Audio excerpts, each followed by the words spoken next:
Professeur Yahya Michaud, salam alaikum. Wa alaykoum salam. Alors, on vous reçoit pour la première fois dans les studios d'Oumma, donc vous êtes bien entendu le bienvenu. C'est un plaisir Et, d'être. et je vais vous laisser vous présenter, tout simplement. Bon, pour faire bref, je suis professeur Yahya Michaud, depuis 6 ans professeur de pensée islamique et de relations islamo-chrétiennes au Hartford Seminary, dans l'État de Connecticut aux États-Unis, et aussi le co-éditeur du journal académique The Muslim World. Avant de passer aux États-Unis, en 2008, j'étais pendant 10 ans professeur à l'université d'Oxford au Royaume-Uni. Et avant 1998, j'étais professeur à l'université de Louvain en Belgique. Je suis d'origine belge, musulman depuis les années 75. Walhamdulillah ala hada. Très bien.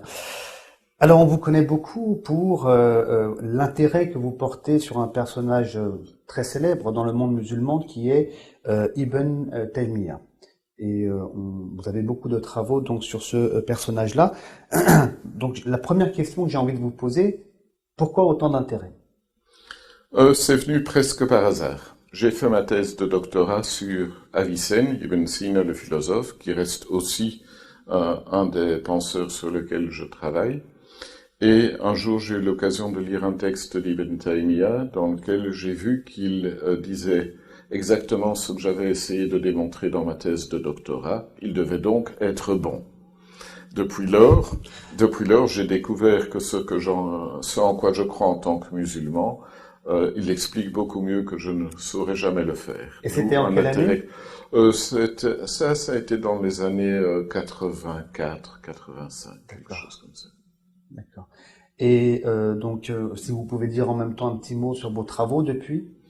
Mais depuis, j'ai continué à travailler sur Avicenne, j'ai publié différentes choses le concernant, j'ai eu la chance de trouver un texte de lui qui était perdu depuis le XIIe siècle, donc inutilisé, la Risale al-Wazira bi Sa'd al-Hamadani, mais plus concrètement, je crois, j'ai aussi beaucoup plus travaillé sur Ibn Taymiyyah parce que il y a directement un intérêt pour les musulmans d'aujourd'hui à fréquenter sa pensée, d'autant plus que très souvent il est mal compris. J'ai vu aussi que vous aviez commencé une traduction des fatawas de Cheikh Ibn Taymiyyah.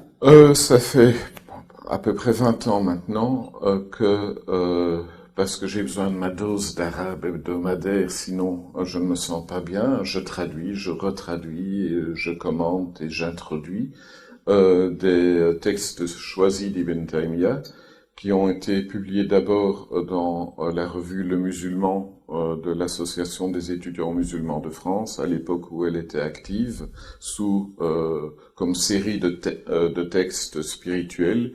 Puis, à la demande de frères de l'île Maurice, il y a eu une série de pages spirituelles d'Ibn Taymiyyah. Depuis que je suis aux États-Unis, j'ai commencé une nouvelle série de textes spirituels d'Ibn Taymiyyah que je mets directement sur Internet sans passer par le papier. Très bien.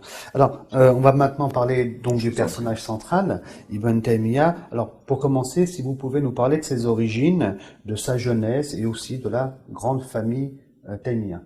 Il est né en 1263 de l'ère courante à Harran, dans le sud-est de la Turquie aujourd'hui, et il est mort en 1328, 728 de l'Hégire, à Damas, en détention dans la citadelle de Damas, après avoir vécu principalement en Syrie et de temps en temps en Égypte, où il a aussi été détenu. Il appartenait à une famille de savants hanbalites, mais alors qu'il était encore enfant, vers l'âge de 6 ans, sa famille a dû déménager de Harran vers Damas comme réfugié, menacé par les invasions mongoles qui s'étendaient vers l'est de l'Anatolie. D'accord, très bien. Vous avez dit qu'il était emprisonné. Pour quelles raisons? Toute une série de raisons, principalement parce qu'il était considéré comme parlant trop explicitement et trop savamment pour très souvent les savants qui lui étaient contemporains, et de la vie de ses élèves, c'était très souvent simplement des questions de jalousie. Aussi, le contexte politique des rivalités entre les émirs mamelouks qui contrôlaient le sultanat égypto-syrien.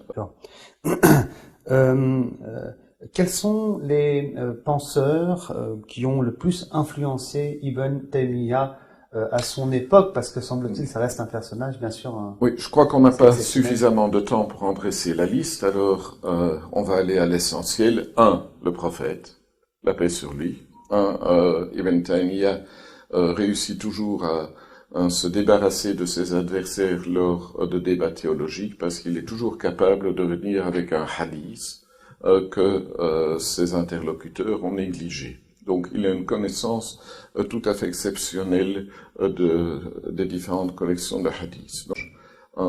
Il a commenté non seulement Avicenne, mais d'autres textes, Averroès a été commenté par lui. Il connaît très bien l'histoire de la pensée musulmane dans ses différentes disciplines, qu'il s'agisse de kalam, théologie, de philosophie ou de spiritualité. Et le commentaire qu'il a donné de l'épître la plus voltairienne d'Avicenne, la Risala al-Hawiya fi Amr al-Ma'ad, est un commentaire tout à fait étonnant. Il faut se rendre compte que son ouvrage Dar Ta'arud al-Aql wa al-Naql, qui comporte, si je me souviens bien, 13 volumes dans l'édition actuelle, la plus sérieuse, est la meilleure porte d'entrée dont on dispose aujourd'hui pour explorer la falsafa et le kalam mutafalsif, donc la philosophie et la théologie philosophante du XIIIe siècle. Très bien, merci.